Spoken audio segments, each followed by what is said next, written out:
Oui, Monsieur le Président. Alors, sur les sujets des opérations conjointes, en fait, derrière ce que vous appelez opération conjointe, il y a plusieurs choses.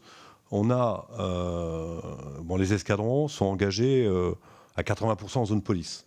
Et donc, ils sont sous l'autorité d'une autorité civile qui est le préfet ou quelqu'un qui représente le préfet et qui est souvent un commissaire de police. Donc, l'opération, elle est conjointe, oui et non en réalité.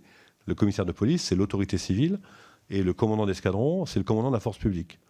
Eh bien, le SNMO, expressément, prévoit le rôle de chacun et prévoit les limites du rôle de chacun pour que les choses soient claires. Et je pense que c'est aussi une excellente chose parce que ça permet, là aussi, d'avoir à un moment donné deux personnes qui vont se parler d'un sujet et c'est toujours mieux. Donc, ma réponse à votre question, elle est là. Je pense vraiment que ça permet ça clarifie complètement les choses. Et ça a été fait pour ça. Donc ça va vraiment apporter ce qu'il faudra pour éviter qu'on ait des opérations qui ne se terminent pas comme elles devraient se terminer, quoi. Sur les rétextes communs, alors c'est vrai que tout le monde fait des rétextes.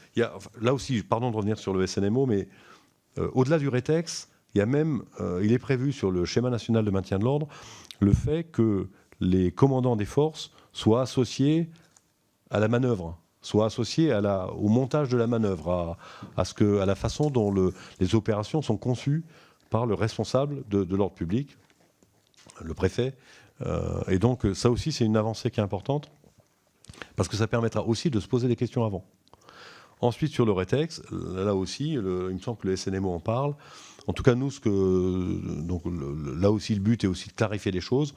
Bon, il y a des endroits où ça se faisait, d'autres où ça se faisait moins. Mais je pense que tout ça va vraiment dans le bon sens. Et nos rétex à nous, il y a aussi des sujets que l'on partage quand on estime que ça peut apporter à d'autres. Hein. Mais je pense que là, le SNMO, pour le coup, il a vraiment clarifié les choses pour que les choses soient faites dans l'ordre. C'est d'une manière générale, ce schéma national, il prend des choses qui étaient écrites de manière éparse un petit peu partout, il les met au même endroit et puis il met tout en convergence. Donc, est-ce que j'ai répondu à votre question sur ces points-là. Sur le rapport des officiers de l'armée de terre, je ne l'ai pas lu. En tout cas, la désescalade, c'est un vrai sujet. Accessoirement, c'est ce qu'on essaie de faire au quotidien, même sur des petites manifs, surtout en fait. Et là aussi, l'idée d'associer et d'avoir un contact constant avec ceux qui représentent les manifestants, c'est aussi pour désescalader.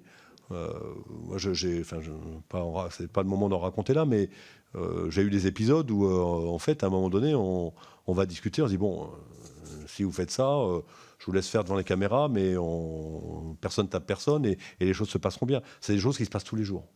Là, les choses y figurent, c'est un principe fort, et je pense que là aussi, ce qui est détaillé dans le SNMO contribuera à ça. Il faut toujours essayer de désescalader. C'est vraiment dans l'intérêt de tous.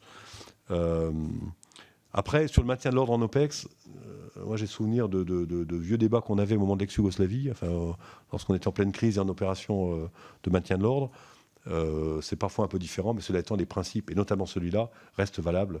Mais je regarderai, je demanderai à mon camarade, le patron d'armée de terre, de récupérer le rapport, et puis on s'en reparlera quand on se recroisera, si vous le voulez bien. Merci.